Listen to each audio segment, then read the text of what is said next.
3 is the future.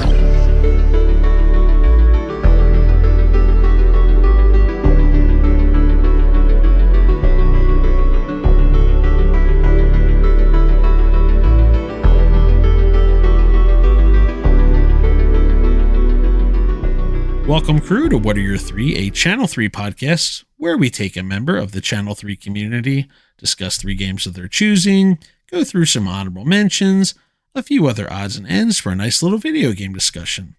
I'm Dan, and with me as always is Ray. What's going on, everybody? Today's guest, if you have not noticed, every once in a while, a couple of Baldur's Gate 3 screenshots have shown up on Target, and I can tell you right now, that is not Dan. It's not me. It's not Jedi. Even though, it's just a terrible job by us to not have Game of the Year show up a lot more. But our guest tonight is the one who's been posting those Baldur's Gate Target. It is the Mad Bombchu himself. Bombchu, how you doing tonight? I'm not doing too bad. Added actually a couple more of those screenshots in today. Yeah, and there's new maps too, by the way. I checked my because the More game's maps. humongous. It is, and the one map really doesn't fit into 1,000 by 1,000 pixel requirement because it's huge. That is the issue with some maps I've tried to do. That 1,000 by 1,000. I have to get creative with some of them.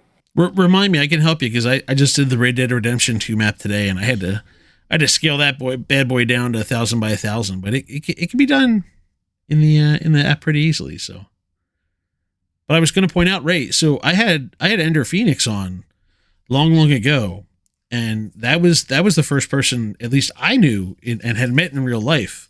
Now I'm not sure if legally, based on the pictures, we could say you two have met in real life, but Ray, I believe this is the first IRL person you've met in Jersey as well. Oh, technically, this is the second person.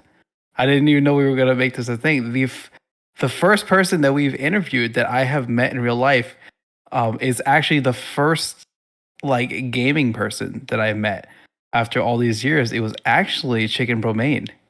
Really? I did not know that. Yeah, Bromain he travels a bunch for work, and he happened to travel to South Carolina to do some of his military work, and he was by me, so we went and had a chicken sandwich at one of the best chicken sandwich places there is. And so he's technically the first person I ever met. Bombchu would be the second. Well, I think. I don't even know if the Bombchu one. I don't know if the Bombchu one counts, because right now the advantage you have is you're technically on my screen above Bombchu, so this is the tallest you'll be compared to him ever. But this is effectively how your picture looked. That there's an entire person above Bombchu, much as he was an entire person above you two. It was a good time. That was a good setup for the picture too. We shared wonderful pizza too. I don't know whose idea was that. It was Delicious. Brilliant, by the way. That was all Bombchu. I took it afterwards. That was his idea. I'm not that creative. That's the secret. I don't know if it's a secret, but the secret is that everyone else around me is way more creative than I am, and then I just swoop in and take everyone's ideas. Right? I'm not the creative one. So you're just Thomas Edison. That's me. I just get the credit and say, "Oh yeah, look at this cool thing I came up with." That someone else actually took the idea, and then I write it down, and then 2 months go by, and then I put it out myself. That's everything that happens. It's great. This is going to be used as evidence to kick Bombchu out of New Jersey. Now that he said that, it's great. Shout out to O2 too. I don't know if O2 knows it or realized it, but he made a one-off comment on Twitch during the final wheel spin. Or was it O2? It might have been O2 too. That said a 1 of 1 tagline. It was either him or Ian. One of them said it, and that is the reason that my tagline is 1 of 1. My wheel spin tagline. So just know I search. I'm always searching for one-off comments all over the place. That's where the good ideas come from. And all that so we can get into games. Apparently we're supposed to talk about games here. We got 3 games. Bombchu has first one, Super Smash Bros. Ultimate. It does not show up a lot on these lists, but this is one of those games that is super popular. Same thing kind of Rocket League. All of a sudden Rocket League doesn't show up with people that play Rocket League. Sometimes Mario Kart doesn't show up with people that play Mario Kart here, but the Mad Bombchu, someone I've played Smash Bros. With a whole bunch these last couple of years. Game number 1. So let's start. Give us your personal history of Super Smash Bros. In general? I started Smash with Smash 64. I picked it up because I thought it would be really funny to just beat up other characters from from different different game series. That was just a really fun and interesting concept to me when it came out. So I started in 64. I was a Pikachu main, mainly because I thought that was the funniest way to go. Just like beating up Samus and Mario and all this with just the fat yellow rat. Like that was just hilarious to me. So I played, had like one other friend that played, and he was terrible. Absolutely. He wasn't even a little bit good. So I kicked shit out of him a lot. Then when I hit high school, I met this guy, and we were in the same class, and we talk about like playing games and stuff like that. And he got me into Star Trek, not Star Trek, StarCraft. And we went back and forth on different things, and then Smash Brothers came up, and the inevitable like, well, how good are you came up, because that always comes up with Smash Brothers. Like, oh well, I'm pretty good. Well, I'm pretty good too. That whole like, who's got the bigger pond, who's the bigger fish kind of thing. So we talked about it for a while, and then finally, we were like, you know what, let's just hang out one day after school and play. So I went over to his place, and we played. I don't know, we played for a few hours, and he was a Link main, and at the end of the night, we had an even wins. We went game for game with each other. He'd win one, I'd win one. We played with his younger brother. His younger brother didn't win any of them, but he put up a good fight, better than the other guy I was playing. So yeah, he wound up being the main guy I played with for years until college. Melee came out. We played the heck out of that. We actually set up some Smash Fests in high school on senior hooky day, because my parents, well, my dad specifically, was like, schools, there's school, you're going. I'm like, Dad, nobody's going to be doing anything, because there's going to be like 5 kids in the whole school. He's like, I don't care, you're going.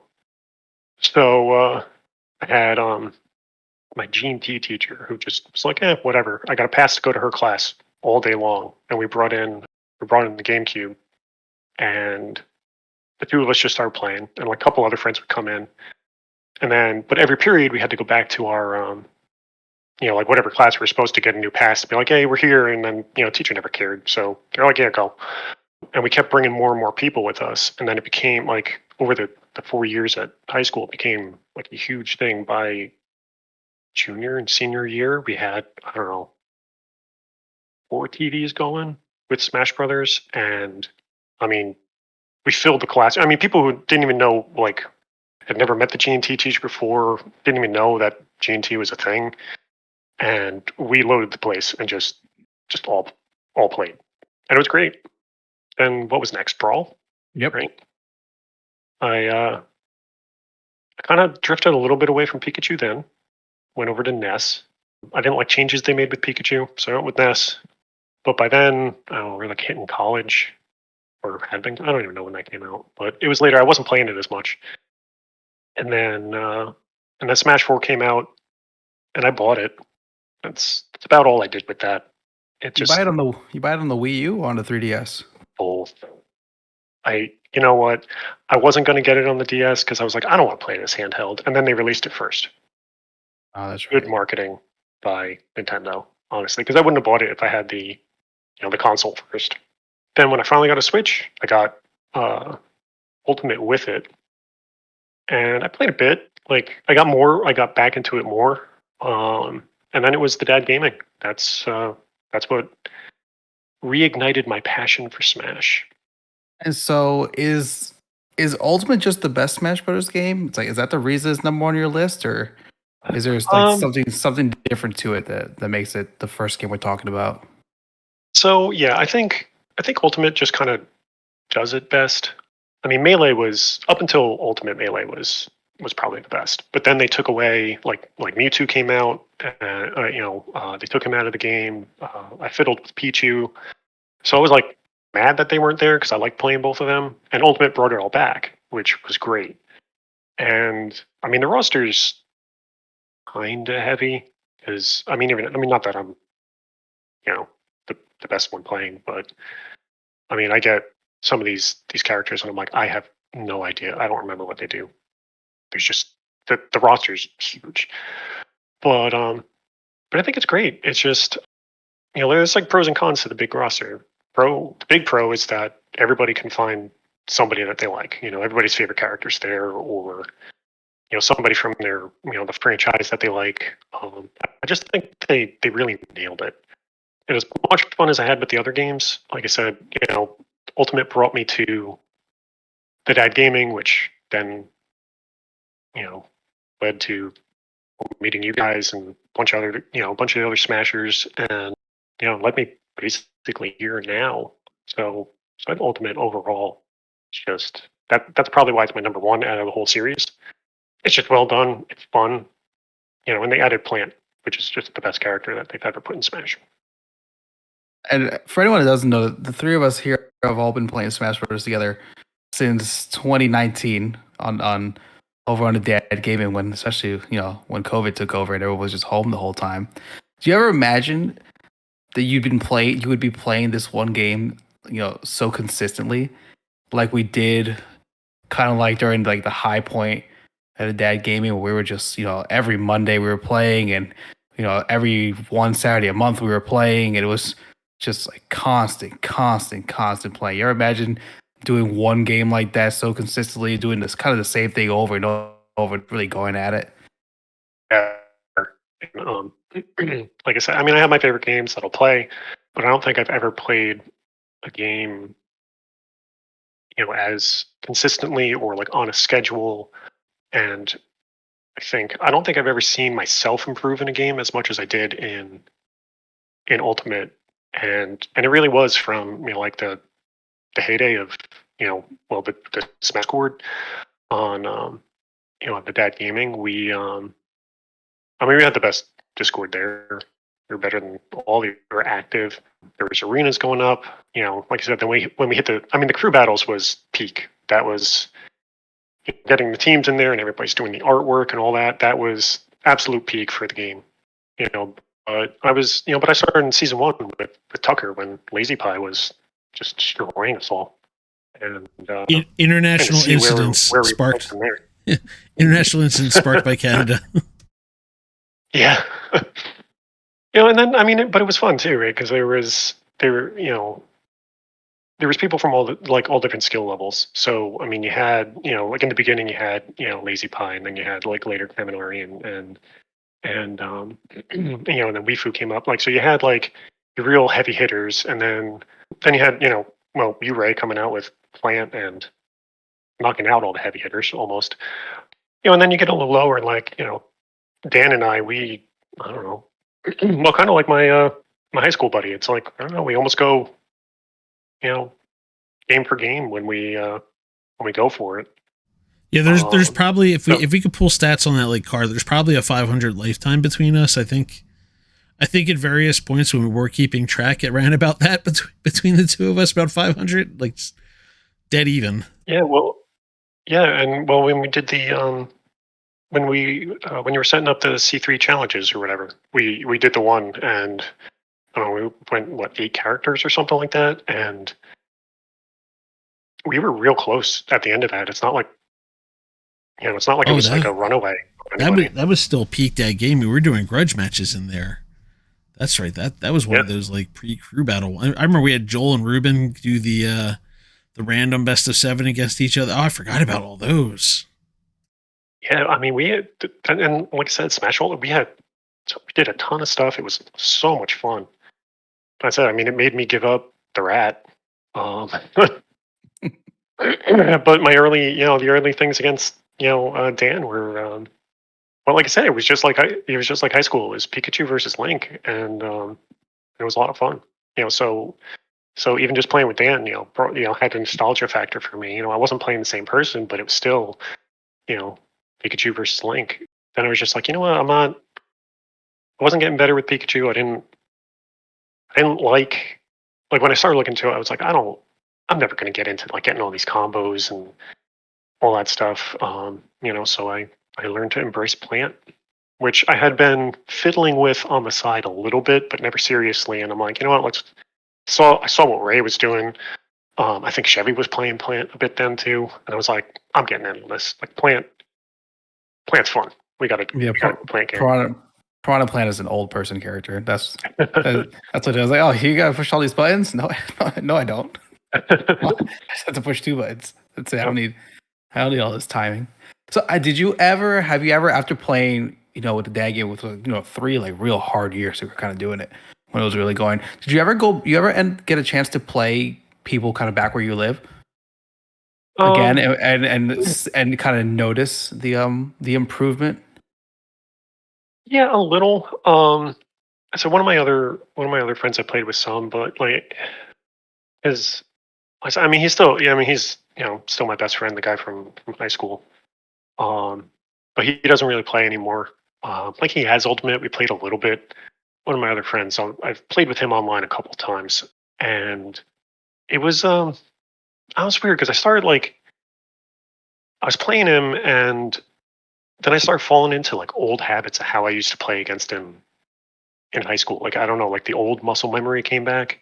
I mean, I was still beating him, but I feel like I wasn't playing at my dad gaming peak, if that makes sense, right? Like it's almost I put it on like an autopilot. So I don't know, I wasn't. You were kind of like Rocky in the beginning of Rocky 3. You were getting soft. You're kind of like, you lost the edge. You need to find the eye of the tiger. Is that what you're saying?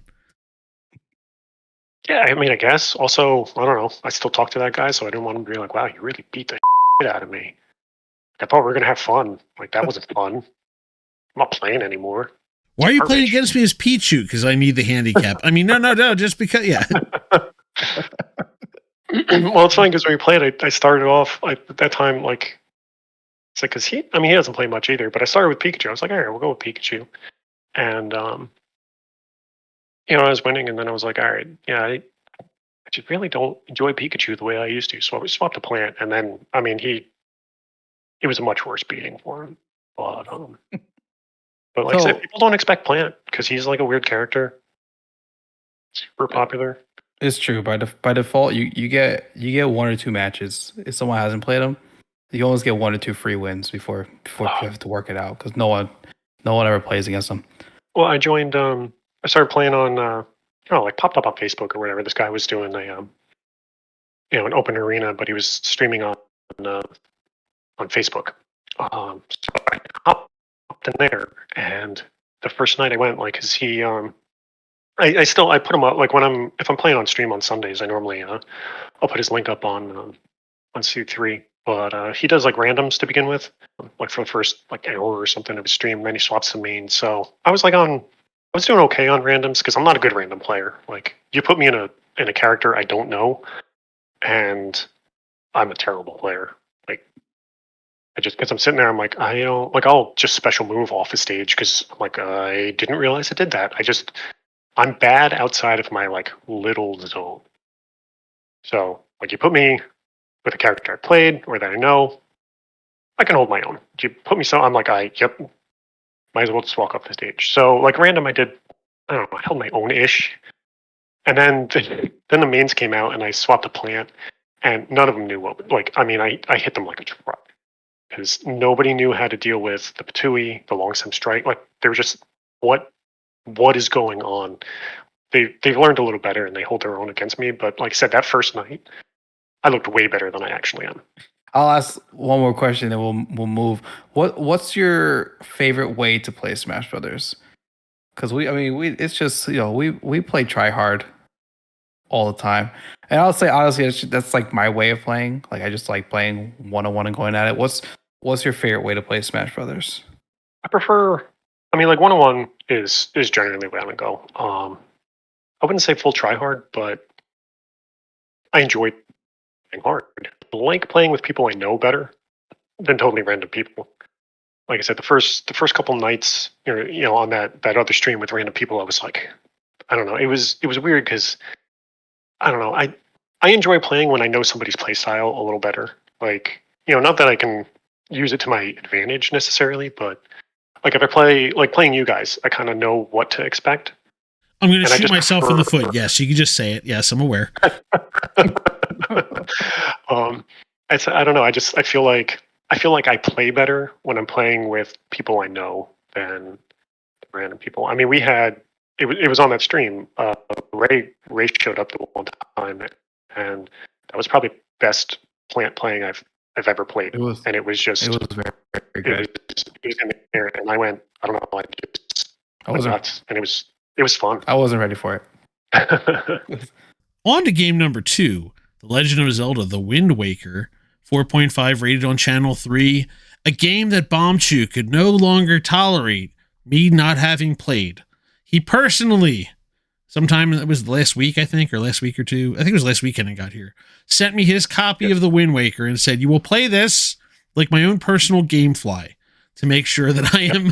Oh, that's who you sent it to. I knew you sent the game. Yeah, I did not know.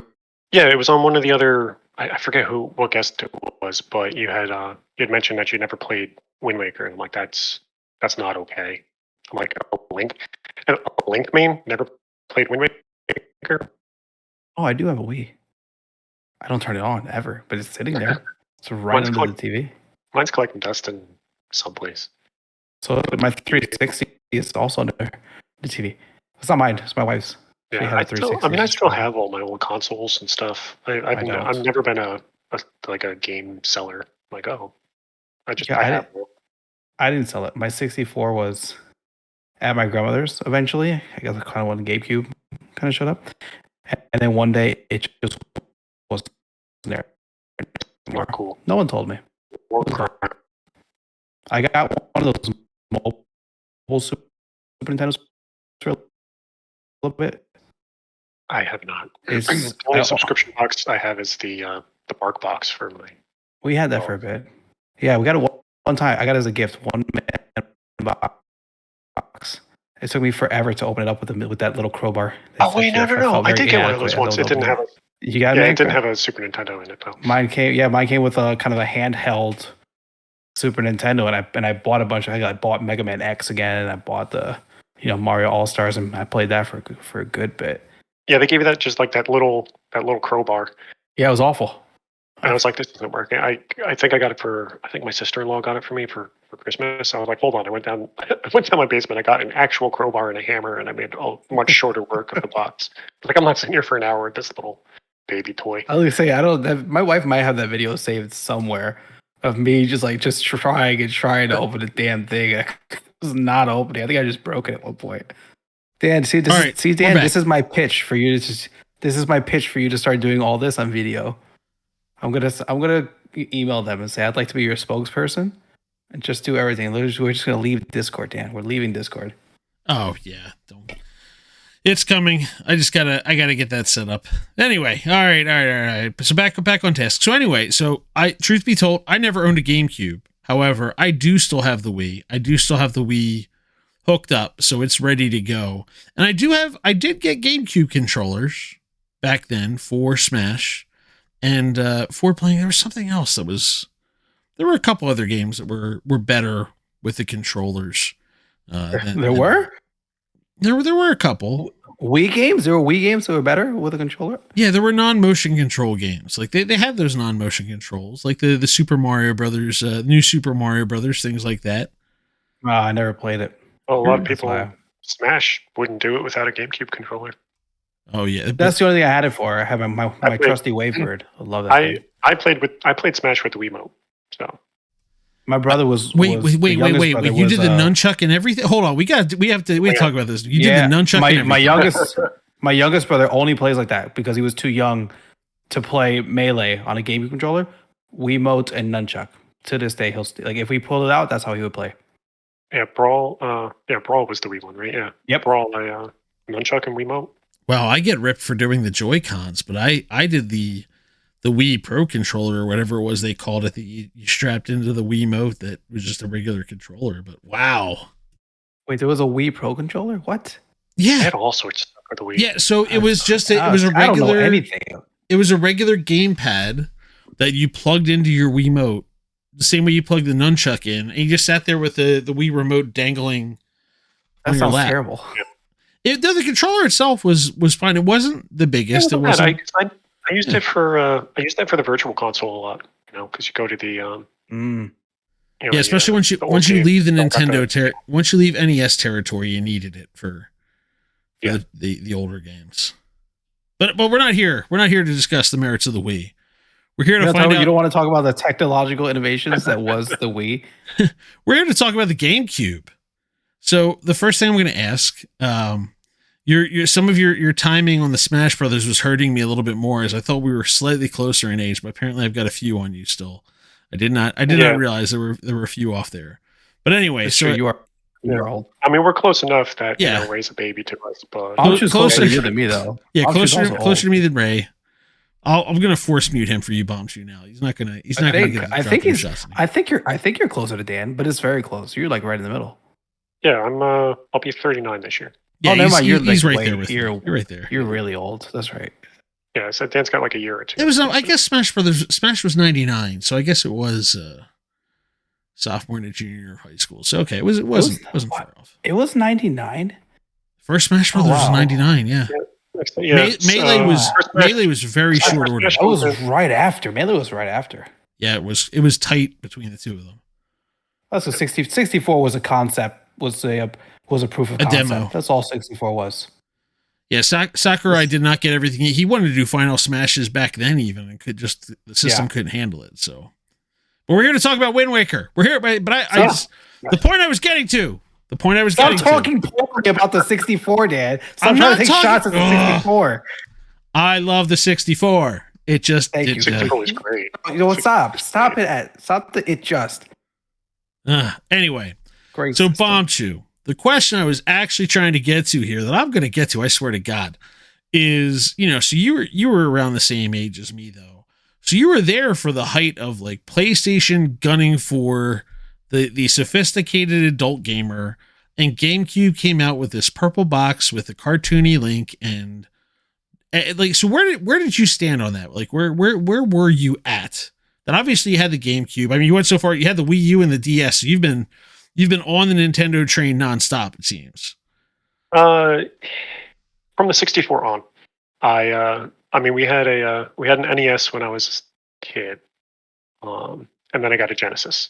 And I was Sega all the way, so I had blood in my Mortal Kombat. And then so I didn't get the SNES, and then I got the 64. And from the 64 on, I've never really went. I mean, I have a PS4 now. My sister got a PlayStation. I didn't really do too much on it, but yeah. So I mean, I was Nintendo all the way. And I remember they were doing like a demo or testing something that they had like a short clip, a short Legend of Zelda clip, and it was like almost like I don't know, Twilight Princess feel or whatever. I mean, obviously before Twilight Princess, but I think unless I'm totally imagining it, but it was just, I don't remember what happened in it, but it was just like a short little like video, I guess trying to show like what the GameCube could do maybe, and it was Legend of Zelda. Link, I don't remember if Ganon was in it or not, but yeah, it looked great. Yeah, but it was like an upgrade of the 64. It was not the cell shaded graphics. It was the right. Yeah, it was like, okay, we're going to give you the next generation of what the 64 did. Yeah.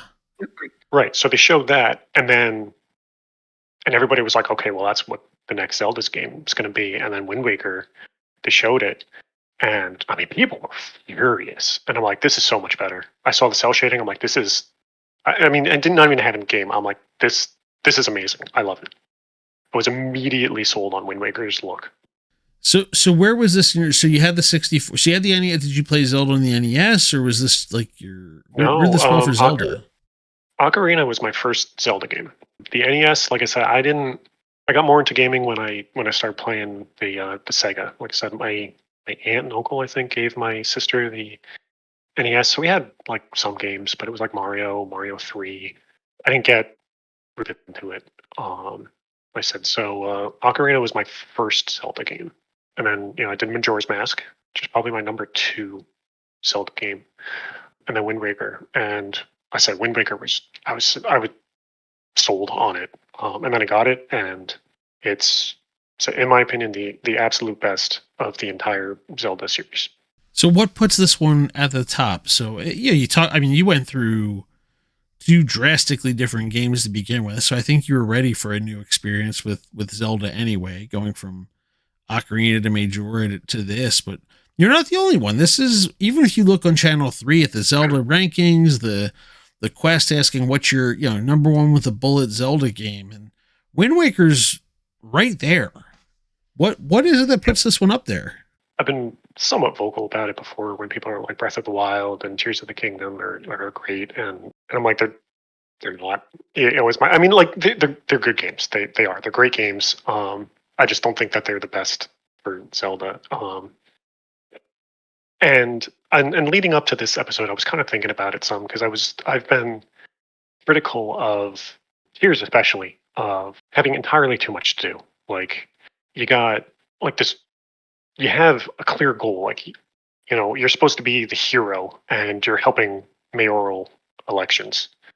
And it takes me out of the game. And you better watch your mouth about the sign guy, Bombchu. Just watch your mouth. He gives you 20 rupees and a hot meal every time. Hey, that's, at least you get something for it, right? But, so like coming up to this, I'm like, you know what, but like the Zelda games have always had, well, I mean, I'm less versed in the older games. I don't think I ever beat the original one, but I played like A Link to the Past.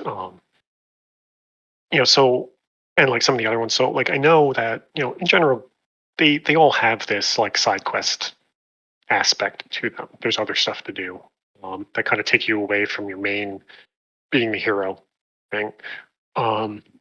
Like exploring the entire sea. Yeah, go on.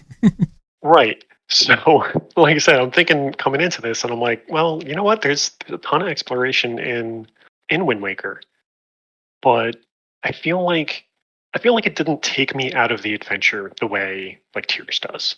Tears, you can live an entire life, and aside from not falling, make sure you don't fall into one of the giant gaping holes of calamity pepper throughout Hyrule, you wouldn't know there was something going on in that that kingdom. Yeah. Like I said, Wind Waker is just the story. The story was great, and there was a ton of exploration. And I know the HD remaster, I think, which I didn't actually play.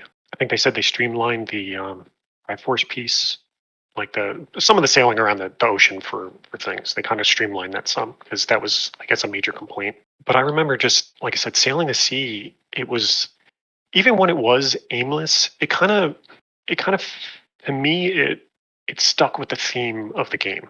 Was and the way the story was is that you didn't necessarily, it didn't feel like, okay, well, like especially in Breath of the Wild, right? Like everywhere you go, you see Calamity Ganon circling the thing, and you're like, no, I'm just gonna go over here. And you have Zelda in your head being like, come, I've been doing this for 100 years, come, like just finally I can stop. And you're like, no, I'm gonna go do this for like a week or two. It's not gonna be dubious this time. I swear to God, I'm gonna make the right dish. Yeah. So I just feel like that's part of what takes me out of the Breath of the Wild exploration is that I'm like, you can see it right there. No, I'm going to go do something else. Whereas in Wind Waker, you didn't have that. I can see it right there. It was, you were trying to find stuff. So the exploration was to actually find where you were supposed to go next. And that's why I feel like the open world of Wind Waker is just better for me. Sorry, just notating a time for the "you can see it right there" GIF. That's probably going to come out of this when all is said and done. I'm like, ooh, it was an impassioned delivery. All right, on the Wind Waker, I wanted to ask you.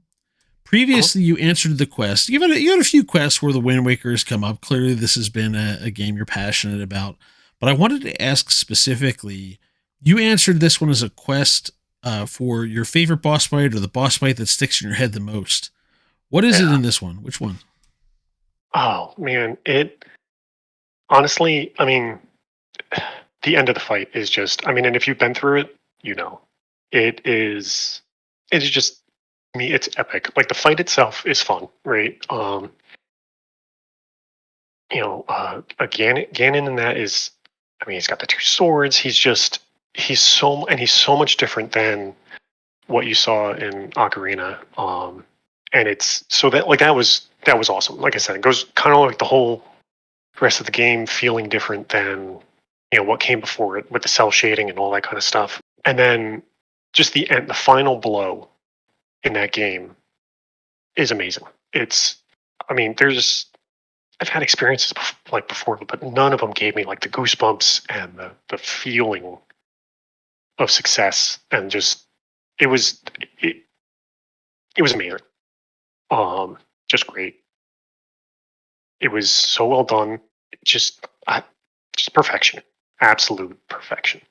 Excellent. Now, here we are. So I have not played the Wind Waker. You've literally forced the Wind Waker upon me. You made sure you said go out to your front porch. You went so far as to make sure you're tracking this thing and to know that it had arrived. And so go out to your front porch. You got to get out there now and get.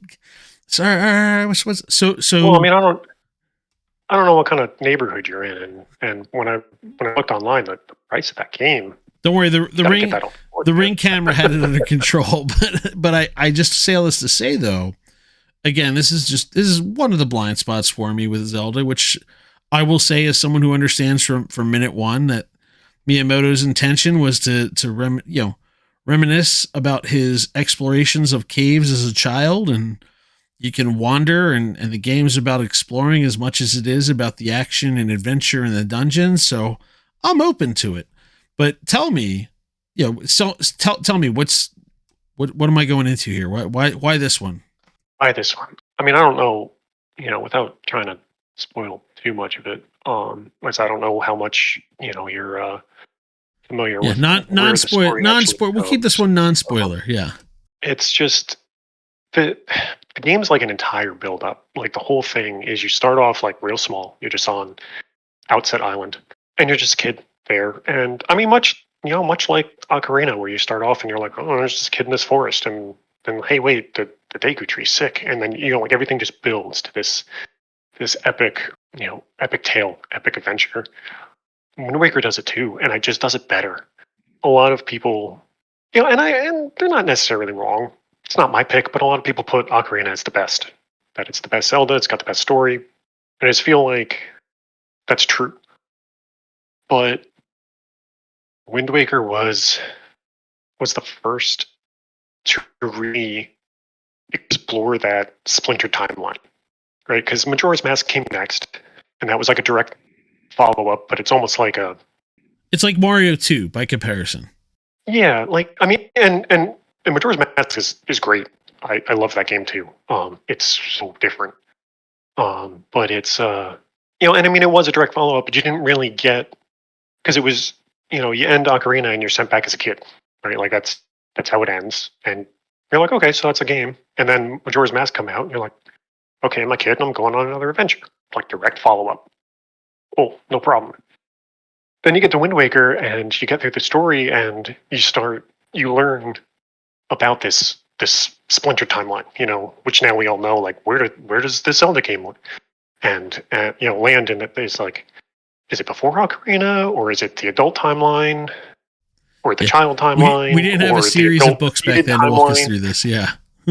Right, like, so, but Wind Waker was the first one that really led on that maybe there's different timelines here. Like, what happened? And that's why I hold it special. Why is everything covered with water? So, right.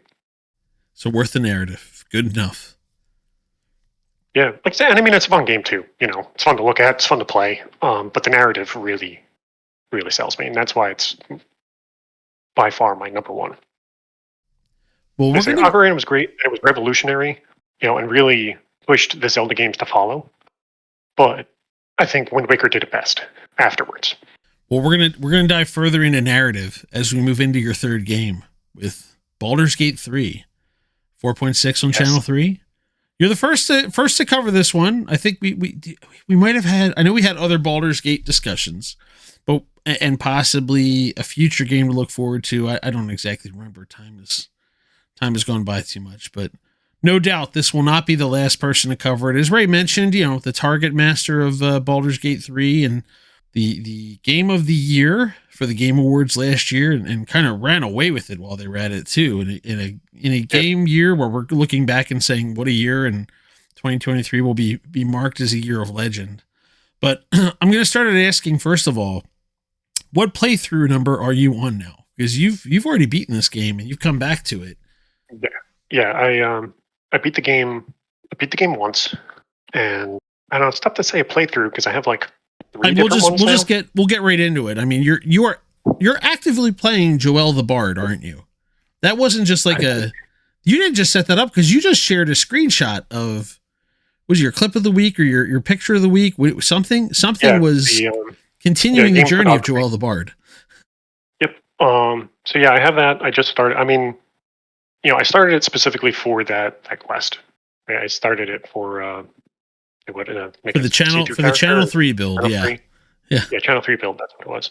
So I made it specifically for that. But But you're actually playing. But now I started today. I was like, all right, was that today or yesterday? Yesterday, I guess. I was at some time, so I'm like, you know what? I stalled out a little bit on my third character, I guess, and which it's actually the one I had been doing the screenshots for. I kind of stalled out on that a little bit. So I was like, you know what? I kept thinking about playing a bard in the game anyway, so I picked up Joel the Bard now. So yeah, I'm playing that. I have a Dark Urge that I'm playing. I have another one that I kind of started trying to go like the evil playthrough, but I have trouble doing those because I feel bad for bad decisions in games. I mean, they're virtual people, but I still feel bad for killing them and stuff. I understand. Yeah, like I said, it's a common problem. Ray, don't start me today. I'm not doing this. Go ahead, Bounchu. So yeah, I have. Like I said, I finished my main playthrough, and now I have like 3 playthroughs. I'm kind of alternating back and forth with. I haven't gotten very far with Joel yet, just because I had like maybe an hour to play yesterday. So I played a little bit. Got some. You'll actually be seeing him come up in some of the targets that I have set for the week. So Joel will be showing up there along with my main character that I had some. Well, because the game's huge. There's so many places to go, and it takes so long that I said when I was doing the Act 1 ones, I was like, it's going to be a while before I finish through Act 1 on this to get into Act 2 or 3. So I just I found an older save of my my first run through, and now I'm running around taking screenshots for that, and probably try to, if I can, go quickly with Joel, just only because I think it'll be funny to have all the targets with him in it. I think that should be fitting. But yeah, the game it's great. I know there's some discussion on people, but I absolutely feel like it definitely deserves Game of the Year. I played the first 2, mostly the first one, Baldur's Gate 1. I played that to the final boss twice and never beat the final boss. I say, but there's a but on that. I was gonna say because I had that on here too. Yeah, it burned down my hard drive. I lost hard drives twice. Both times was right when I got to the same time I got to the final boss. My hard drive crashed. I lost all my saves. And that's how the boss won. Yeah, that's how it happened. And I couldn't bring myself to I just played through. I mean, the second time through was hard enough because I had just played the game. So to go through everything again was really redundant, and it wasn't as fun because it was fresh in my mind what was going to happen, and I didn't make different decisions. Baldur's Gate 1 was a difficult game, and then I said I made it to the second boss again and lost another hard drive. I'm like, I'm done. I have since bought it, the enhanced edition on Steam. I assume you're playing on a solid state now. Like you've got it set up on a solid state drive. I can't even. I play it, and it's so much harder than I remember. That game is brutal, and it's all random. So I was like, all right, I'm going to give this a shot before, because it was leading up to Baldur's Gate 3 coming out, and I'm like, all right, I'm going to give this a shot again. And I got played, and I was like, I wasn't doing well, so I was like, all right, new character built. I made a half orc fighter. I was like, I'm giving this guy's not going to go down. Built him to be a tank, and in the first game, right, like you go through like a little prologue where it like teaches you how, how to do everything. Then you get out and the story continues, and now you're out in the wild, and you have your friend from Candlekeep that you start with, Imoen. That might be wrong, but in either event, it was you, and she's like a rogue, so she's like pretty weak in a straight up fight, because you're level 1. So I leave the first area and go to the next one. And Baldur's Gate 1 had, whenever you traveled, there was a chance that you'd be waylaid by enemies. How they built the game. And at level 1, with me and one party member, I was attacked by 8 or 12 bandits.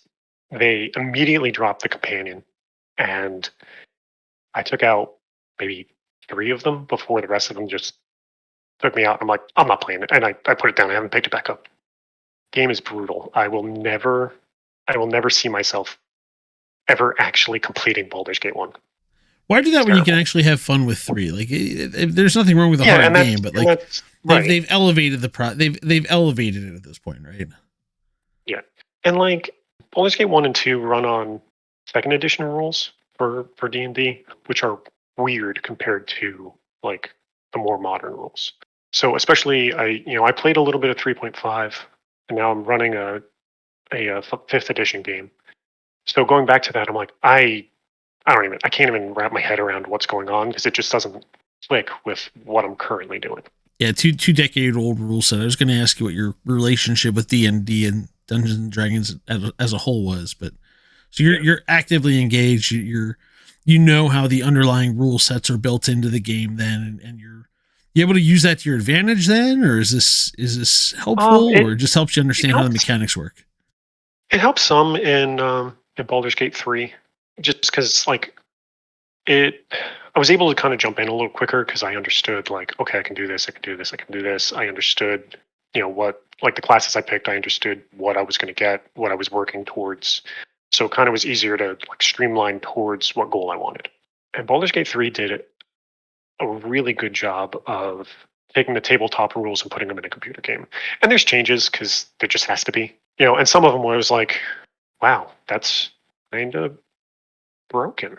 Like, I can see why that's not in the tabletop game. It works great for a computer game, like, because the real you can, like, shoving is super useful in Baldur's Gate 3. So I mean, I think you said you were starting, Dan, to play. By starting, I mean I did download it, but I will not lie, the video game book club playthrough of Last of Us Part 2 has taken my little bit of time. The other thing too, like you mentioned, like 45 minutes of this game is not sufficient it's not sufficient time window to play this. Like I'm hoping this week I can get some like 2-hour chunks of time carved out that I can really sit and get into this. Cause this isn't let me turn it on and play through a level game. This is a world I got to get into. So it's ready on the PlayStation, but I need that chunk of time ready. I mean, I will say, I just looked at my my Steam. I have 169.8 hours in the game, and most of that is just my first playthrough. Like I said, I fiddled with the other ones, but the majority of that chunk is just playing through the game once. And I was lucky. I was lucky that it came out when I was home with the cervical surgery, recovering from that. Yeah, so really lucky to have that. Yeah, but but you know what? It gave me something to do while I was home. That and Pikmin 4. I said that's why I would kind of like grind those 2 games, was because I was home and I had the time. Which is why my other playthrough kind of slowed. I just, getting the chunk of time to do it, it just isn't there. Yeah, see, that's the difference. A 13-minute Pikmin level versus going in and unloading in Baldur's Gate 3. Yeah, I said, but I mean, it was, and I think I've mentioned it a couple times in in posts or reviews or people asking about Baldur's Gate 3.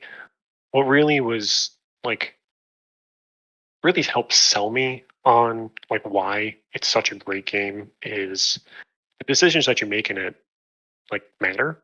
Which sounds weird because like, oh well, I'm gonna do this or that, but like the extent, and it wasn't something that I experienced because I didn't go that path, but there's one interaction that you can have. I think it's in Act 1, near the end of Act 1, where there's a vendor in a place, and depending on how you deal with the like kind of side quests they send you on in Act 3, one of the it I think it's one like you can wind up doing something with stray cats in the city, and it's like a little thing, but just the fact that some vendor in Act 1 affects something that you can do, and again, it's not like story, it's not like dealing with the main story, but now in Act 3 because of something you did all the way like it could be like 50, 60, 70 hours ago in the game. Now you can do something with cats in the city, and that's crazy to me that it has that much detail. Mine personally, my decisions, I didn't. There were some hard decisions that I kind of kept I just kept pushing off, and I kind of had a feeling I'm like, this is gonna bite me later. Like probably gonna. I'm like, it'll probably work out. It'll be okay. And I kept pushing it off, and then I get to the end of the game, and yeah, I stand before me, Oathbreaker. yeah, I definitely paid for my lack of commitment on some decisions earlier in the game. But that was awesome. And I saw it and I'm like, well, yep, I deserve that. Like I was at the end, but it was great. It was part of the experience. I didn't really overall, I was like, this wasn't a great outcome, but I loved that because of everything I had done leading up to that, I wound up with no other choice and just kind of had to deal with it unless I wanted to go replay. That's the game at this point.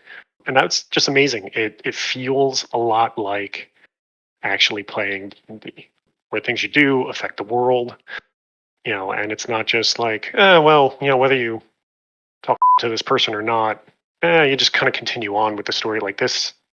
Yeah, you talk to a person and there's a chance that it's going to bite you in the later. So especially since they give you the opportunity to just be everybody, even the like real powerful people that are stronger than you, they give you the option just to be a and that's almost how I got myself in trouble. It wasn't quite like the worst responses, but yeah, I paid for it later. The Jersey and you came out. What can be said? Oh yeah, absolutely. That's the impressive thing with this game. That it's not a flawless game, but they took a lot of time in early access. Though this did not come out, and forgive me for anybody involved in the Cyberpunk game, but this did not come out to Cyberpunk 2077. This came out to no, this is a complete game, and they put a lot of effort in making sure that would be the case. And even we're talking about and there's some pretty big patches since it came out. Some of them were fixing.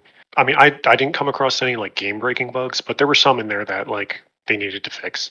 But it wasn't, it didn't ruin it. And again, there were so many different options you could go. So it's not like, oh, everybody's going to get to this point and your game's going to crash. It was very specific things that could be an issue. And then there was some quality of life things. Like when it first came out, you couldn't change how you looked if you decided you didn't like it. So now they added in a magic mirror that's in your camp that, so if you're like, yeah, I don't like, I spent all those hours in the character creation and now I need to do it again, so but it's a quality of life thing. And one of the fixes that I'm not really looking forward to, because I took advantage of it in one of the boss fights, is you used to be able to shove this boss off a ledge, but it was like you're fighting a vampire, right? So you can shove the vampire off the cliff and just win. That's just you don't lose. You didn't lose any of the loot, because a lot of times, like I said, shoving's real powerful in the game. You can shove people off cliffs into abysses, and you wind up not getting their loot because they took all of their stuff with them. But this was a vampire, so he reappears in his coffin, but he's not dead. Or he's not. He's just dead. You won. Like he's in the coffin. You can loot all of his stuff. You lose nothing by just shoving him off a cliff. And in their patch release, they're like, Kensador remembered that he's a vampire, and you can't do this anymore. Because basically, vampires can turn into a mist. So even their patch note was funny about it, but it's good. Like they're looking at the game and seeing what, and they're like, yeah, no, this isn't really intended. So they are, keeping on top of fixing it. Like I said, it's definitely game of the year. I know some people are mad to hear that, but no, you're not wrong. It's okay. And so, the competition, great. Like if all of those games deserved to be game of the year. Any other year, all of them would be. Right. Yeah. Yeah. All right, one last question I have to ask on behalf of listening to, to this one on the Get Played podcast. What's your relationship? I'll call it relationship with the Mind Flayer. I may cut this one, but I'm going to ask you that question. May cut this one. Yeah, I f***ed the Mind Flayer. Yeah, there you go. I did. Is that what you wanted, Dan? Is that what you wanted to hear? I just had to know. It happened. Yep, you can check my Steam. The achievement's there. It's an achievement for Yep. it. That's what I couldn't figure out. I heard about it. I looked into it. I'm like, I can't figure out if I can make this a tagline on the site or not. I guess you probably can't do. I mean, maybe I effed the Mind Flayer. But you probably can't use my exact quote. But yeah, you post it, and I will take my screenshot, and I will gladly get that tagline. I think we may have a tagline released on the day your episode drops next week. Awesome. That's awesome. amazing. All right. So we're going to move on into honorable mentions here. We're going to talk about a few games you had next up on your list here. We're going to start with Doom 2. Yeah, you just finished your playthrough of Doom 1 on stream, which I got to call out there. Mostly. Enough on stream. But first of all, I got to tell you, get on there because this one's not rated, which I'm really surprised at, and I have to go fix myself as well. But this was like a full release. This was more than just shareware, and basically not a lot different visually from the first Doom, but more intricate levels, bigger level, all the above. So, what made you pick this one over the original Doom? And originally I was like, Doom is going to be my pick out of the two of them. I was going to play the original Doom, and then I said, did my Doom playthrough. Then I started fiddling with Doom 2. I haven't really played a couple levels, and then I kind of clicked that this is where most of my Doom memories are. So I mean, I've talked about it that Doom is just sentimentally important to me, especially now. When I was a kid, I watched my dad play it, and then I tried to play it without my dad in the room, and it just scared the shit out of me. Listen, people, you had to be there in the 90s. I know what it looks like to you now, but it's not the same thing. It was an experience then. But I said, so the original Doom, I watched my dad play, and I watched him play Doom 2. And Doom 2 is probably where I started being able to play it myself more. So now that I've been, because playing through the first Doom, I was like, I don't remember a lot of this game. I remember parts of it, some levels from me playing, earlier ones, and then some later ones that I remember watching my dad play. But then now that I'm Doom 2, I'm like, these are the levels that I remember playing. These are the members that I played. And like I said, I think just the quality, the things that they added, like I said, the better levels, they added the super shotgun, which is amazing. The extra enemies and stuff like that. I just think it puts Doom 2 above Doom. But I will say the one thing that Doom 1 definitely has over Doom 2 is the music for the first level, Episode 1, Mission 1 of Doom is amazing. It's great because, right, you have, I was there, but it wasn't there, I was watching my dad. But if you're Doom was the first of its kind, right? This is the granddaddy of FPSs. So you're going in, you're probably playing I don't really know what to expect, because it's not like now where you could almost, some games are released before they're released, so you don't know what you're getting into. And then you get into this and you're just there and you got the pistol in front of you. And this soundtrack comes on and you're like, I'm ready to go kill whatever fucking thing shows up in front of me. This track is, and it's MIDI, right? It's not a full orchestra like now. And it rocks. It jams. Such a song. And I've been on YouTube and people are doing metal covers of it. It's so good. So it's that's At Doomsgate. That's what the name of the track is. Just listen to it or find it. It's amazing. And that's what Doom 1 has over Doom 2. It's that one track. It's amazing. But yeah, Doom 2, it's I'm probably gonna start a playthrough of that on stream soon. I'm gonna try and do the whole game because my Doom 1 stream was kind of hit miss. I was kind of fiddling with it. But I purposely, like when I was getting to the end, I purposely didn't do it on stream because I wasn't really sure how emotional Yeah, I was going to the be. the timing was going to be rough. Yeah. And I was playing it for my dad, so I didn't stream the end of that. I posted my screenshots and stuff. But I was like, I don't really know how I'm going to be at the end of it. I was better than I expected, but I was like, I'm not going to stream this. But I think Doom 2, I'm going to try and stream like my whole playthrough. It's just such a good game. It's fun. I mean, I think it's better than a lot of FPSs that are out now. And yeah, you can't jump and do all that, but it's really well made and it's a lot of fun. I mean, it's less scary now compared to what modern games look like. They've unleashed the demons of hell onto my screen. Yeah, it was a different time. But you know what? There's still like jump scares and stuff in it, and yeah, they might not be like, You're still the adrenaline still gets going though when you're being chased down by this stuff and you're surrounded and you're especially the boss fights, like the boss fights where you're trying to like use the pillars and duck and dodge and yeah, and like you'll go around a corner and it's funny because they have some of the monsters, and demons and stuff, they react if you make noise. So like if you shoot your gun, then you hear them all like, make their roar or whatever, and then they come at you. And some of them, it doesn't matter what you're doing around them. They're like, I think they refer to them as death monsters or something, but they basically are. They stand there and they stay in their spot until you walk in front of them. So, some levels you sit there and, you take out like a whole horde of demons and you're like, I'm good. And you might be like low on health, from taking it out. And then you walk around a corner and then there's just like one lone demon there, which can take you out because you weren't expecting it. But they're just, they're watching all their comrades just get destroyed. And they're like, no, I'm just going to stand here just so I can pop out and scare the shit out of you later. It's just really well done. All right, as we go through the honorable mention list, the next one you have is Borderlands 2, which, I mean, this game is just funny to me because it's made by 2K. I think people hear 2K and they think sports games, and then they're like, by the way, 2K also made Game of the Year that had nothing to do with sports. So, well, 2K and Gearbox, right? Yeah, 2K and Gearbox. So Borderlands 2, is it just as simple as this is kind of like the best they did with their franchise here? Yeah, I think 2 is the best in the franchise. I love the franchise, and it's just got such a feel to it, like, and it's like serious and ridiculous, in the first Borderlands.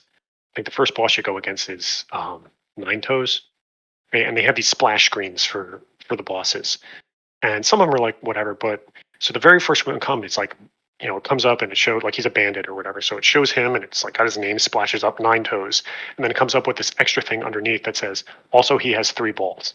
And that's it. There's by the way. Like it's just this by this way. And then there's another one, like I think is it Captain Flint? I think. He comes out and it's like, it comes up as Captain Flint and it's like, P.S. you aren't friends.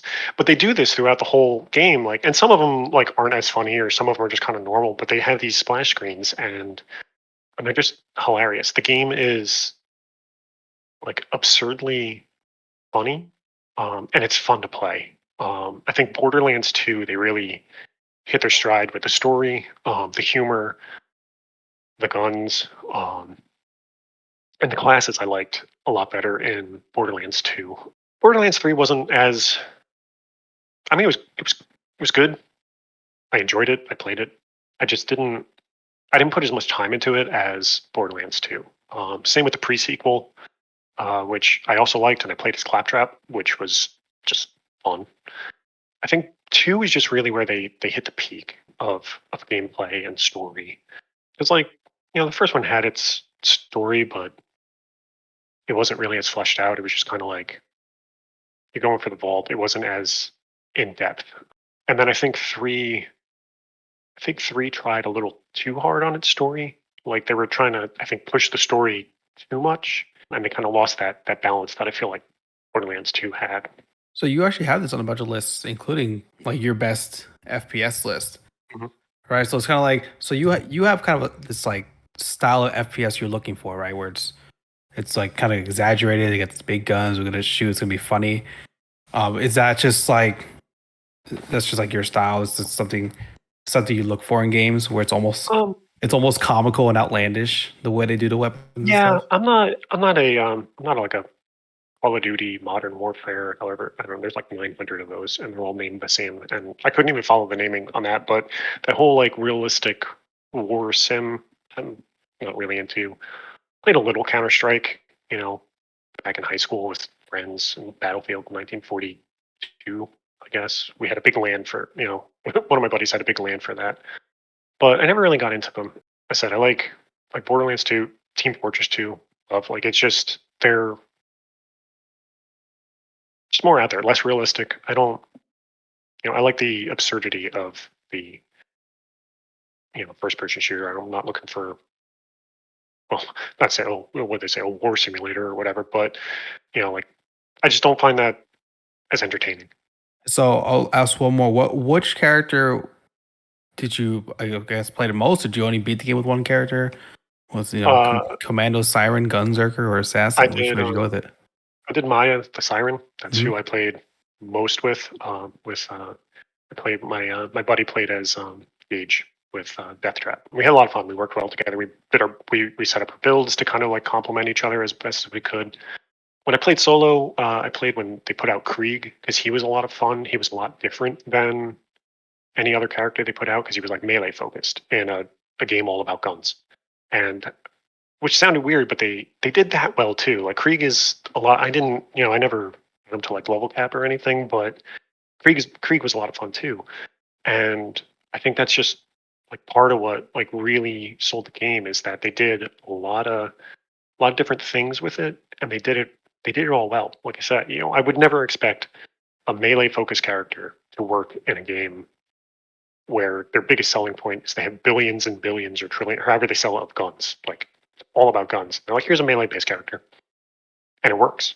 And then I said that I started Borderlands by saying that game of the year, maybe it's just the best. It's the sequel. I know for this next game, Paper Mario Thousand Year Door.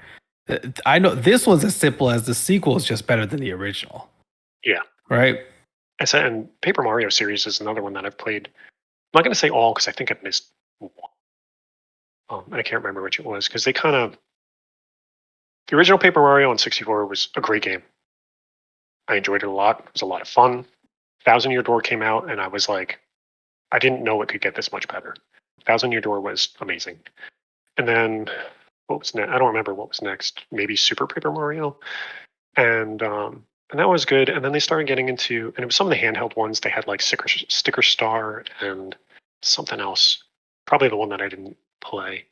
And those I couldn't get into as much. Like I played them. I don't know. Honestly, I don't know if I beat it. And then Origami King, the newest one that came out, I beat that one. That one was, I mean, it wasn't as good, but I felt like it was closer to returning to what the first two were. But I said that the second one was just, Thousand Year Door was just such a good game, and it was such an improvement over the first one, which was already a great game. The story was great. It was a lot of fun. There was a lot of humor in it too. Like silly, absurd things. The partners and the band, whatever you want to call them, like they were a lot of fun to play as. Like it was a great game. Like the shining star of the whole series. Like I said, and the series had some, it's not like it was a perfect series the whole way through, but it definitely had some standout games. And Thousand Year Door was just so much better. You mentioned the comedy. Did you enjoy the fact that it's a sequel? You just beat Bowser, and so for this sequel, they're like, yeah, Bowser's there, but it's almost like a joke. Like that's not actually. Yeah. Bowser's just a joke throughout the game. Like, yeah, you already defeated him. Don't worry, we'll have something else for you in this one. Yeah, like I said, it just and the way it plays on itself and everything you did, it's really well done. And but I guess like it's Paper Mario was like a spiritual successor to Mario RPG. And I just got that. I haven't put as much time into it as I wanted, but as I'm playing it, I'm like, yeah, I can kind of see, where a lot of it came from, like where some of the items and stuff. Like, I can see where Paper Mario came out of Mario RPG, but it's just, I mean, for the longest time, I was a Paper Mario and Smash guy. Like every time they were going to go through and announce characters, I'm like Paper Mario. Add Paper Mario as like a different Mario, and I still think that that would have been a fun addition to the game, a way to mix up because Mario didn't really get. I mean, a lot of the ones had like clones and stuff like that, but Mario didn't really get like. I mean, there was how many links? He got the flood. That was the extent of I think the changes of Mario through the years. Biggest change they had. Yeah, like I said, but I feel like just having another character, having another, a Paper Mario character would have been a lot of fun. You take it easy on the Fire Emblem attacks and the 17 links, all right? Easy. I didn't even get into Fire Emblem. That doesn't even need to be said. And you know what? But the links at least play different. I feel like the Fire Emblem characters are just the same. But we'll leave it at that. It's just good fun. It's just a fun, feel good game. Do you have a favorite party member? Or do you remember one that you preferred going with? I don't remember. I rotated through them a lot. I know I always and I can't remember the names because I haven't played it in a really long time. But I always like the Koopa and now I'm getting confused. I don't remember. It's going to be painful when you remember the Koopa's name. I promise. Well, it's Koops, right? Yeah, it's Koops. Koops to Koopa. Yeah. Yeah, Goombella. You have Madame Flurry. Yeah, was there a Bob in 1,000 Years? There is Admiral Bobbery. Yes, Admiral Bobbery. I used him a lot. There you go. And I used Bombette a lot in the original one. But are you looking forward? Do you think you're going to pick up when they re-release it this summer on the Switch? I want to say I'm not going to, but I'm sure I will. But Nintendo finds a way to keep you buying the same game over and over again. Right. I understand. So, and part of the problem, like I'm not a retro. And I hate even calling it retro gaming, but I don't replay games very often. I don't go back to old games. Some people are all about retro gaming, which is fine. I'm firmly in the camp of I like all the quality of life upgrades that we've gotten over the years, and I don't want to give them up. Going backwards in games just it's part of the reason. Like Baldur's Gate, I won't ever get back into that because it's just, especially after playing Baldur's Gate 3, I can't go back to that. It's so clunky compared to new games. And I mean, there are some that I'll go back to because they still play well. Like we were saying, Doom before. I still think it's a game that plays very well, even with the limitations, like I said, of not like being able to jump and stuff like that. So there are some old games that are great to go back to, and they play well. But for the most part, I don't like playing old games. Plus, it's harder for me to keep my attention because like I know what's going to happen. I'm a very story based gamer. When it comes to like stuff I'm playing by myself, so to sit there and be like, well, I know what's going to happen. I don't have that. Well, I'll just play 5 more minutes, 5 more minutes, 5 more minutes, 5 more minutes, and then all of a sudden it's 2 a.m. and I'm like, okay, I got to go to bed, but I can't wait to get home and play it more. Like I don't get that draw in a game I've played before. So I'm probably going to begrudgingly pick up 1,000 Year Door and hope that I make it more than halfway through it, or I lose interest, but from something shiny and new. All right, now on to the obvious compliment to Paper Mario, the 1,000 Year Door, and the Wind Waker with Eternal Darkness, Sanity's Requiem. Nintendo, they saw the original Legacy of Kain. They saw Blood Omen and said, "Hey, Silicon Knights, we want some of this. We want a mature game. We want some darkness over here." So joke as we will about the GameCube era for Nintendo, they wanted that smoke, and sure enough, they brought it over. It was supposed to be a Nintendo 64, but it ended up on the GameCube. So obviously, you've had some horror ties through time. Is that what brought you here? No, I have no idea why I played this game. It just appeared. Horror games. I hate horror games. I won't play them. Have either of you played this game? I have not. No, this was one I had not even. I was looking up a lot about it because I was curious. Because, like I said, this is not a game when you look at the Switch and say. I mean, you look at the GameCube and say, obviously, this is a GameCube game, because Nintendo specifically went out and contracted this one. This wasn't a, hey, we're going to release this. Do you want it for the GameCube? They sought this out, and just it doesn't align with, like I said, you've got your cell shaded graphics, you've got your colorful, you've got your original Pikmin and all the colors running around the screen, and then you have this like horror puzzler game in here. So yeah, I like I said, I don't play horror games. So I guess before, yeah, it must have been before this came out. They did the Resident Evil port to GameCube. They brought it over from, I guess, PlayStation, whatever. And I was like, oh, like I've heard great things about Resident Evil. Sure, I'll try playing it, right? So I bought the game and started it off. I'm walking down a hall, and a zombie pops out of a door, scared the absolute out of me. I put the game down. I never picked it back up. And I was playing like mid-afternoon, lights on, nothing. I was like, I can't play this game. It just, and horror games in I'm general, out. I won't watch. Right, I was like, F it, I'm out, no more. And like, I don't watch horror movies. I don't like them. Same reason. Like, just not. It's not my jam. I don't enjoy being scared. I don't enjoy that feeling of like, oh, just what's going to happen next? What's going to pop out? Like, I hate feeling on edge for that. Same. So I don't play horror games. And I don't know why I bought this game. I don't know if my friend convinced me to. I don't know. I mean, I remember hearing when it came out, they're talking about the sanity meters in it, and that the game was going to like play tricks on you. And I was like, well, that's kind of cool. And maybe that's what made me get it. I have no idea. But I bought this game and I played it, and it also scared the shit out of me.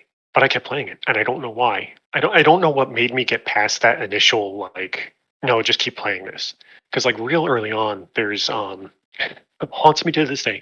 There's a scene you go into a bathroom and it cuts real quick to like jump scare almost. Like, yeah, remember the old internet videos with the like that ferret that would pop up, like screaming ferret. Like the videos zombie that face like, would come all up while there's the- a car driving down the Yeah, road. like if Yeah, you just watch like like stupid whatever, jump like, scares. Yeah.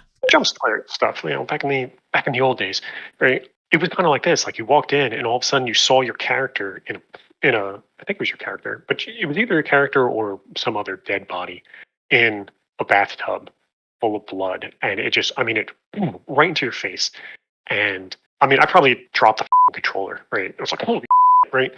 And I don't know why I played past that, because that's basically what happened in Resident Evil, and I'm like, I'm not playing this anymore.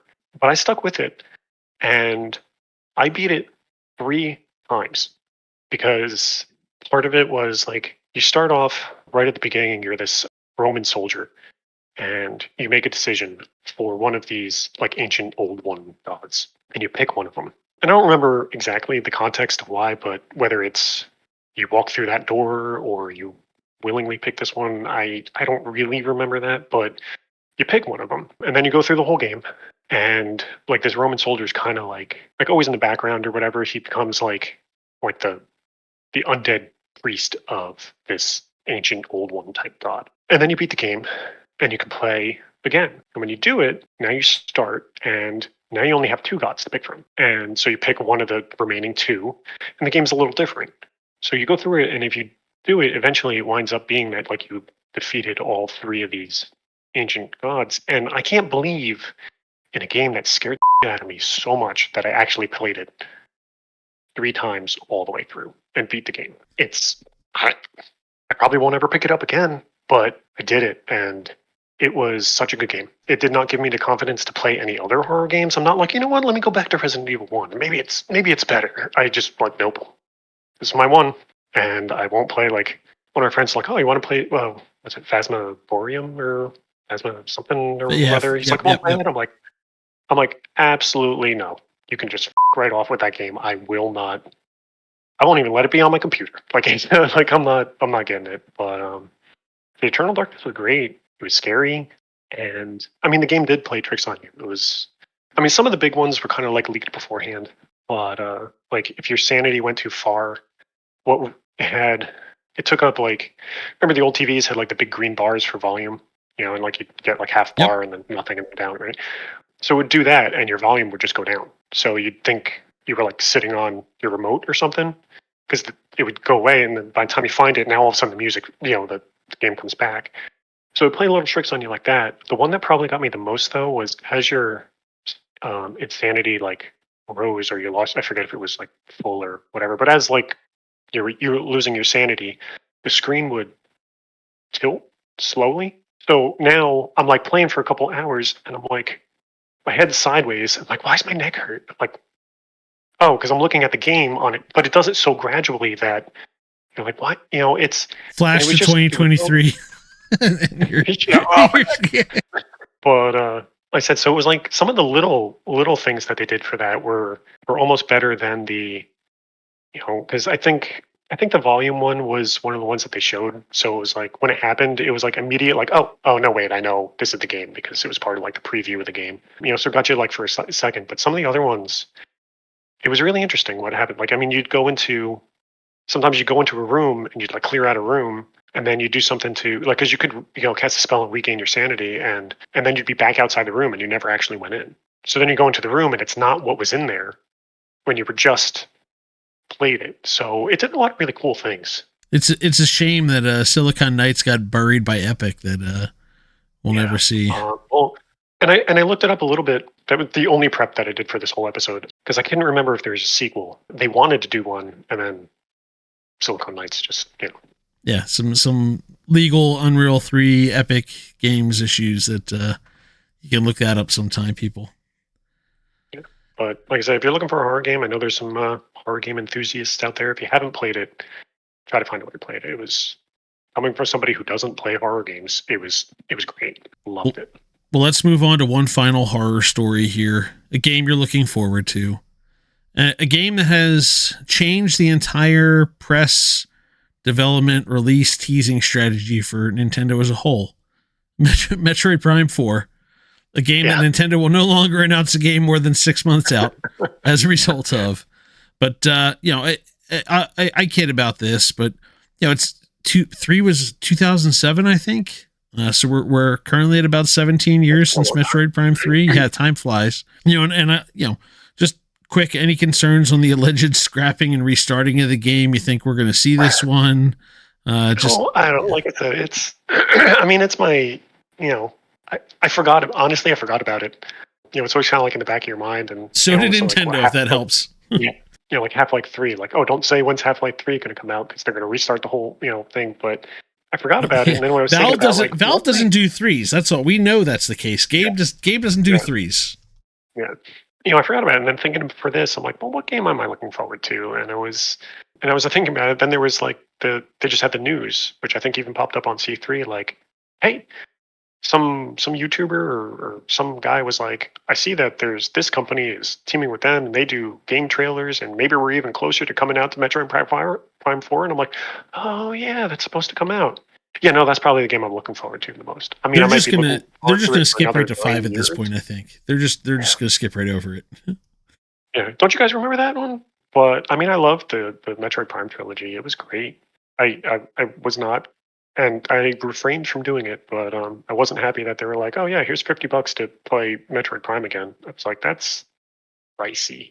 Yeah, people were complaining about Last of Us being Last of Us Part 2 being a $10 upgrade, but here Nintendo was saying, give us $50 to, and they put a little effort into it. I'm not saying they didn't put some effort into it, but like, come on, guys, we didn't need to do this here.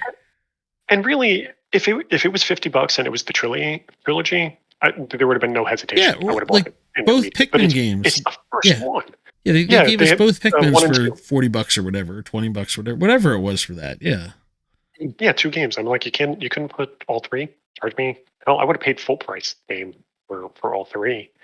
So that was a great series. So I'd love to see Metroid Prime 4 come out eventually.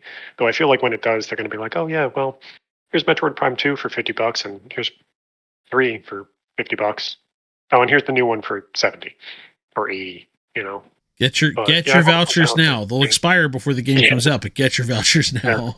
Yeah, that definitely be a voucher type game. But I can't wait for that. That'd be great. Like I said, Prime's what got me into playing Metroid games. I hadn't played, like I said, I didn't have the Super Nintendo, so I didn't really get into that.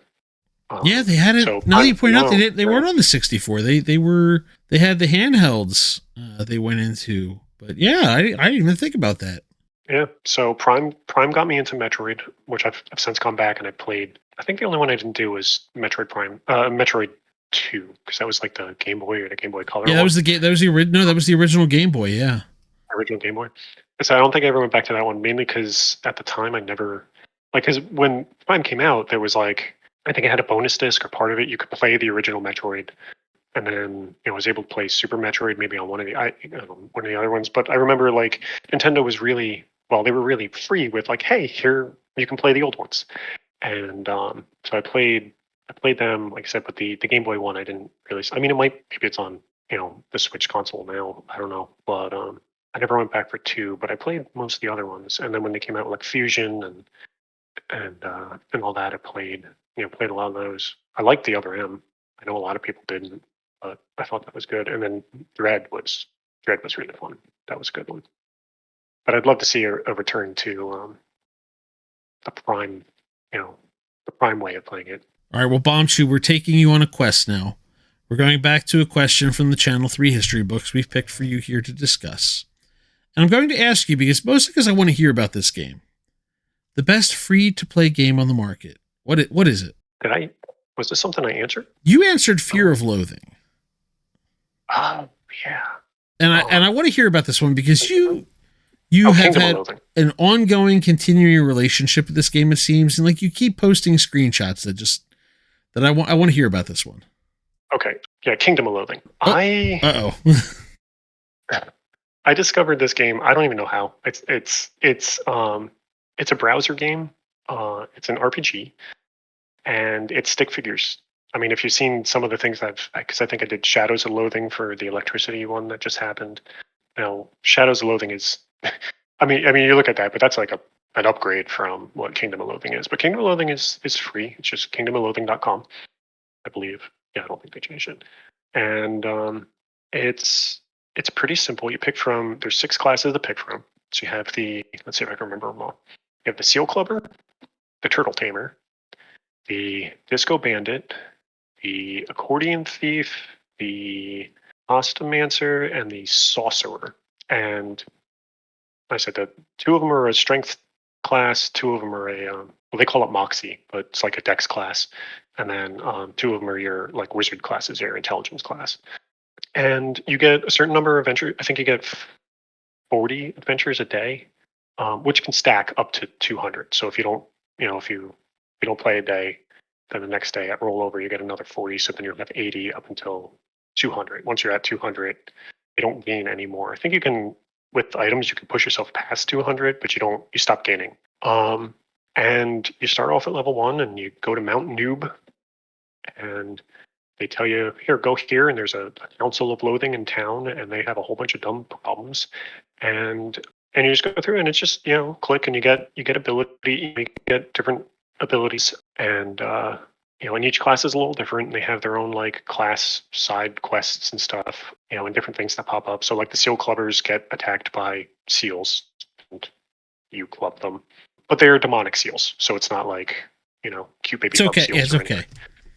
Yeah, so it's okay. They're bad. They're bad seals. They had it coming. Yeah, they did.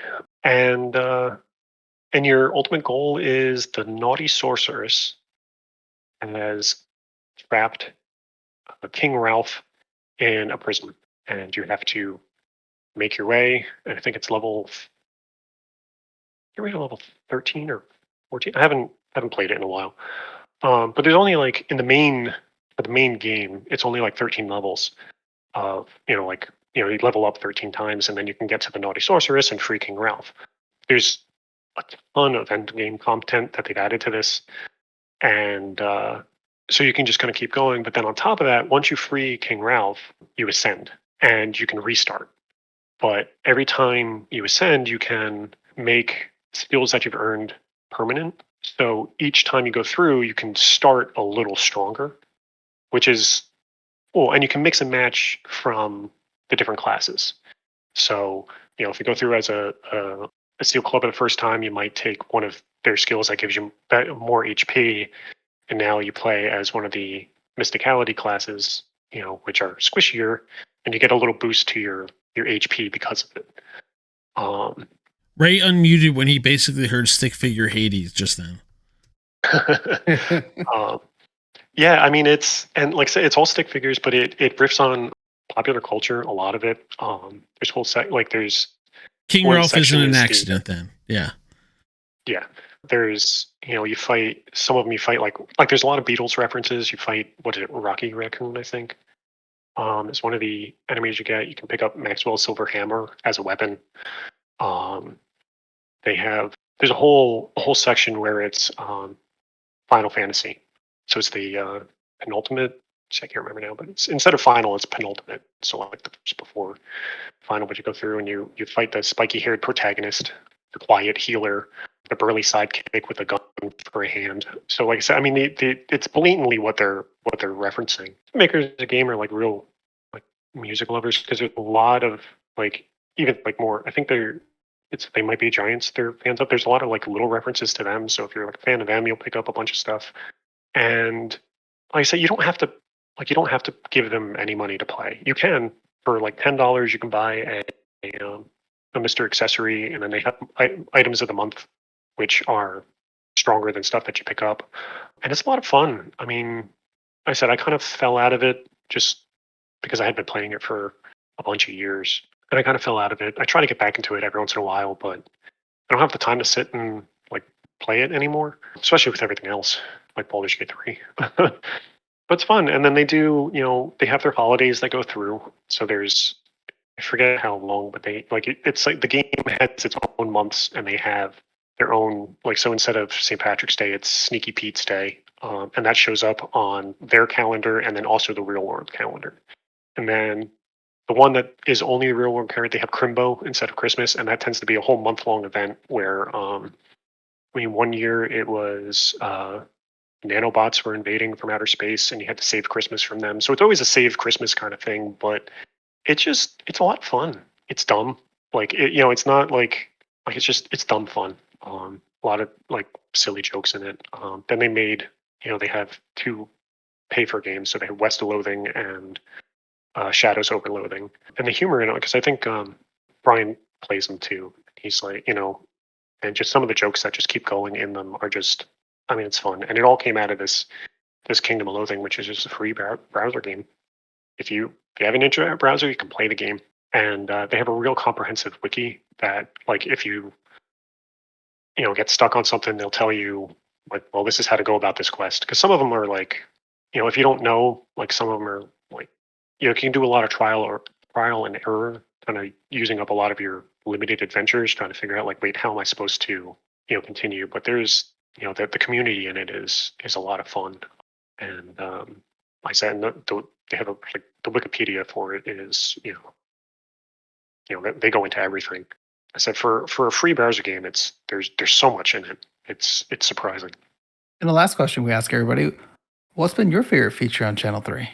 I like the events. I know a lot of people have said like the games and they're fun and the community and that's great, but like the Wednesday night events, the Fortnite, the Fall Guys. I mean, I don't play Rocket League, but the fact that that's always there, plus, like you just had the Super Mario Wonder night.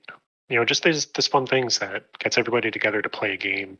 Because especially like my days of having all the time and schedules with all my like real life friends to be like, let's get together and play this. Like they're not as frequent as they used to be. So, I mean, that just doesn't happen anymore. But I feel like with Channel 3 and their events, there's most of the time always something going on, and you can get that like, hey, like I might not have ever met these people in real life or even ever talked to them online or whatever, but I can get onto Fall Guys and we can have a good time and joke about hugging and pushing and Ray running around in circles and all that, and it's just it's nice. Like I said, I mean, I guess it kind of falls into community, but the events are just, I like them, even if I miss a bunch more of them than I want to, but the fact that they're there is just, it's great. I think it really shows,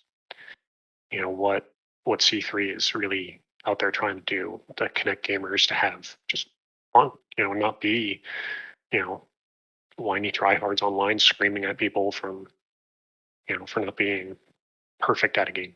It's good. Like I said, if I'm the first, and it's great. Like if I'm first eliminated in Fortnite, I get a bonus for it. It's great.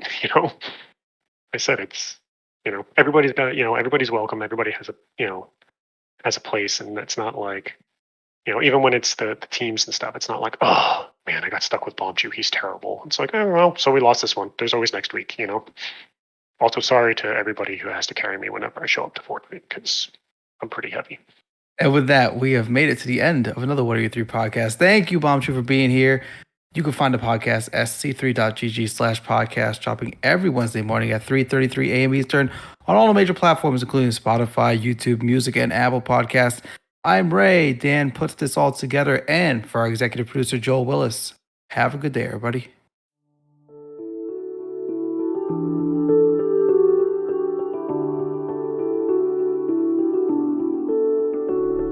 Channel 3 is the future.